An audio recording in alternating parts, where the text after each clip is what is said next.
Last part में हमने देखा था कि यूयू ने एलेक्स को फाइट के लिए चैलेंज कर दिया था, जिस फाइट को देखने के लिए काफी लोग आए थे। लेकिन एलेक्स यूयू पर भारी पड़ रहा था, तो यूयू ने एलेक्स को उसके डोमेन में फंसा लिया था। लेकिन एलेक्स रीइंकार्नेशन टेक्निक की वजह से बच गया था, जिसके बाद उसने यूयू को बहुत जख्मी कर दिया था। तो सेलेस्टियल क्लैन के ट्रू गॉड के लीडर ने रूबी को हेवनली फेट स्टोन की पावर यूयू को देने के लिए कहा था।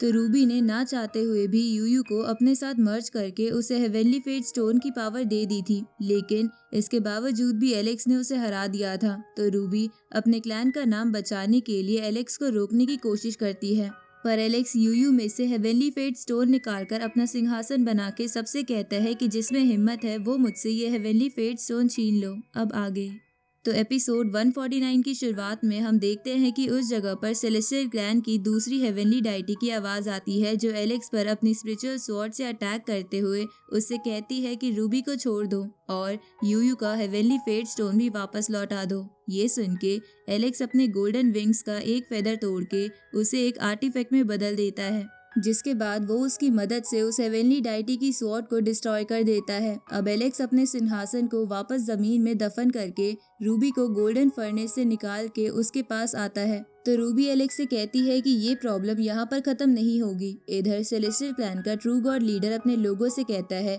कि एलेक्स पर अटैक कर दो और तब तक वापस मत लौटना जब तक तुम्हारे पास हेवनली फेट स्टोन आ जाए। ये सुन के रूबी घबराते हुए एलेक्स के सामने एक पोर्टल बना के उसे वहां से जाने को कहती है, पर एलेक्स वहां से जाने से मना कर देता है और उन कल्टीवेटर्स की तरफ बढ़ के उन्हें एक जगह इकट्ठा कर लेता है, जिसके बाद वो अपने गोल्डन फर्नेस में भरे डेविल लेक के वाटर से उन सबको घेर लेता है और फिर वो उनमें से एक को उसी आर्टिफैक्ट से कैद करने लगता है जो उसने पहले सेलेस्टियल क्लैन के बंदे से छीना था। लेकिन वो कल्टीवेटर शील्ड की मदद से उस आर्टिफैक्ट से बच जाता है। तो एलेक्स मौका मिलने पर उसे अपनी एनर्जी से मार देता है, जिसके बाद वो अपने हथियार से बाकी लोगों को भी मारने लगता है। इधर बाकी सबको पता चल जाता है कि एलेक्स ने थोड़े समय में ही 12 डिवाइन फ्लेम लेवल के लोगों को मार दिया है। तभी एक बंदा कहता है कि उनमें से कुछ तो ट्रू गॉड लेवल पर थे।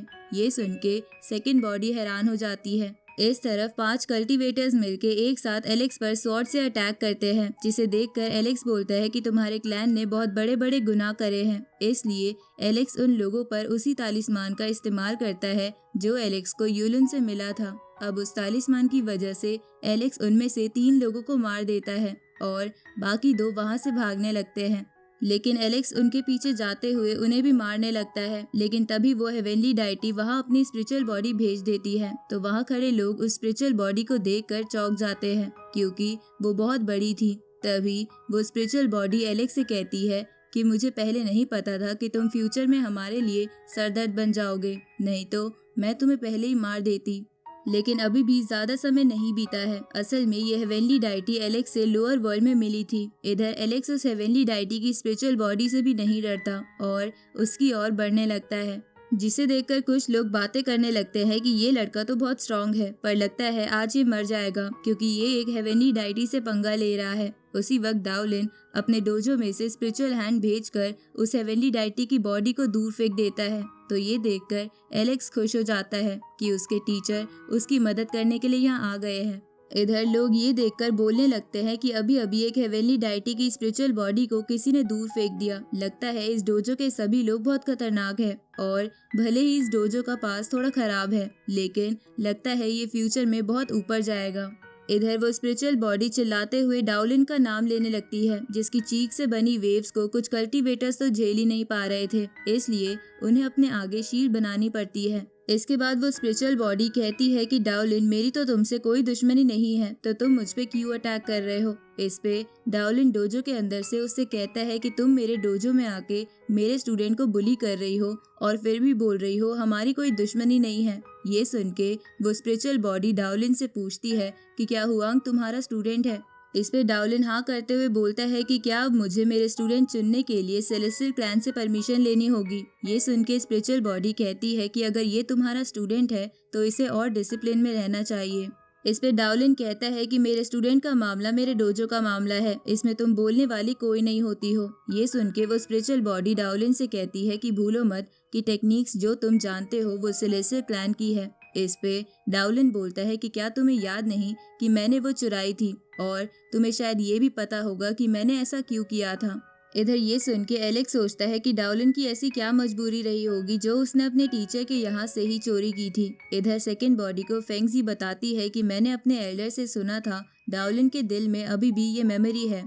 इसके बाद फेंगजी उस मेमोरी के बारे में बताती है कि जब सुप्रीम डोजो पर अटैक हुआ था तो डाउलिन गोल्ड कंडेंसेशन सेक्ट, तियानजियान एकेडमी और सेलेस्टियल क्लैन से मदद मांगने गया था, लेकिन किसी ने भी उसकी मदद नहीं करी थी, बल्कि सेलेस्टियल क्लैन ने तो एक क्लोज फ्रेंड होने के बाद भी डाउलिन को पैलेस के अंदर तक नहीं घुसने दिया था। इसलिए डाउलिन ने भी तभी कसम खा ली थी कि जब भी ये सब क्लैन मुसीबत में होंगे तो वो भी उनकी मदद नहीं करेगा। अब ये सब जान के एलेक्स कहता है कि इसे चोरी नहीं बोलते, बल्कि ये तो बदला है जो डाउलिन ने सेलेस्टियल क्लैन से लिया था।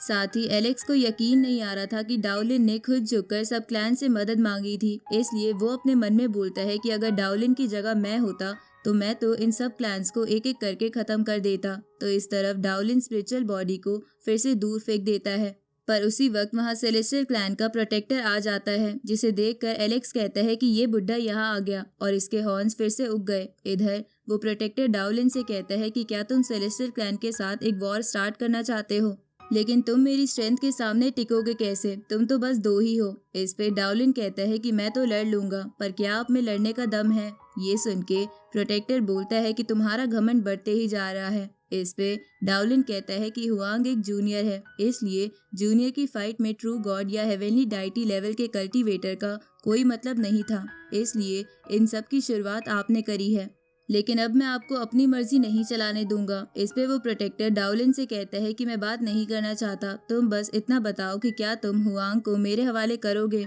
इस पे डाउलिन मना कर देता है, तो वो प्रोटेक्टर कहता है कि ठीक है, तुम अपने स्टूडेंट को खुद ही सुधार लेना, लेकिन कम से कम वो हेवनली फेट स्टोन तो वापस दे दो। इस पे डाउलिन कहता है कि मेरे स्टूडेंट ने बैटल जीती है और हेवनली फेट स्टोन उसका रिवॉर्ड है। ये सुन के वो प्रोटेक्टर बोलता है कि लगता है अब तो वॉर ही एक लौता रास्ता बचा है।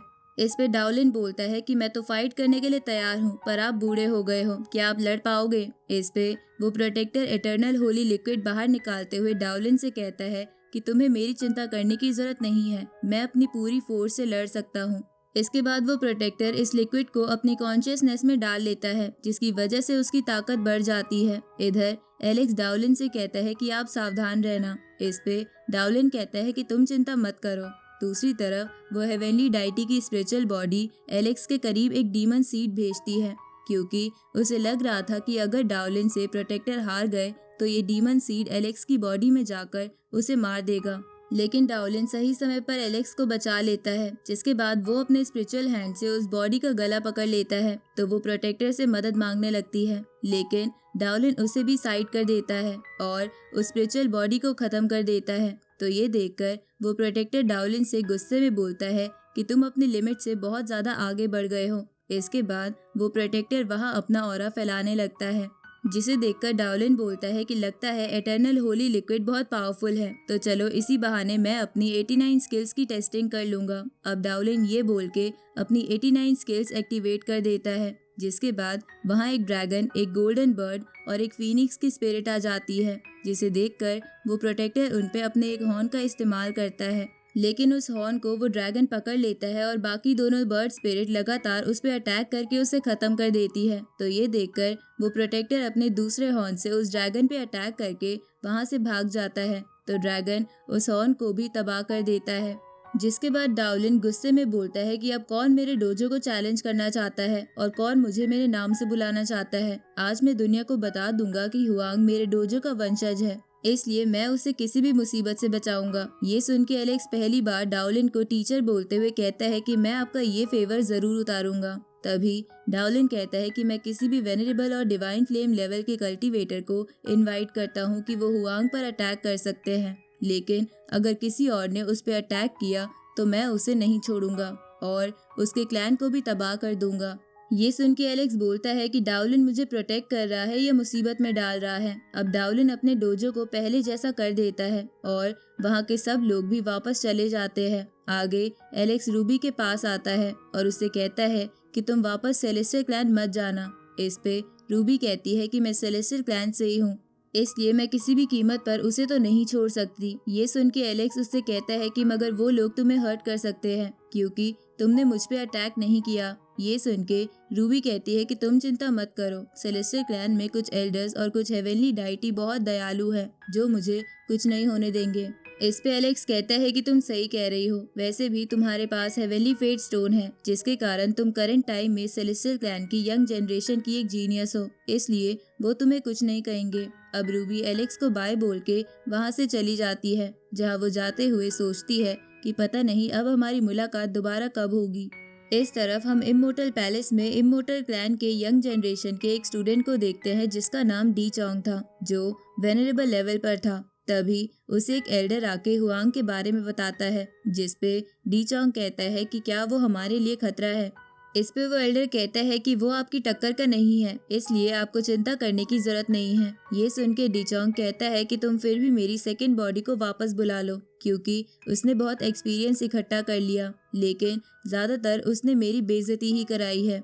इसलिए उसके वापस आने के बाद मैं भी 3000 जीनियस कंपटीशन की तैयारी करूंगा, क्योंकि वहां आने वाले सभी कल्टीवेटर्स बहुत तैयारी के साथ आएंगे। अब उसके ये बोलते ही ये एपिसोड यहीं खत्म होता है।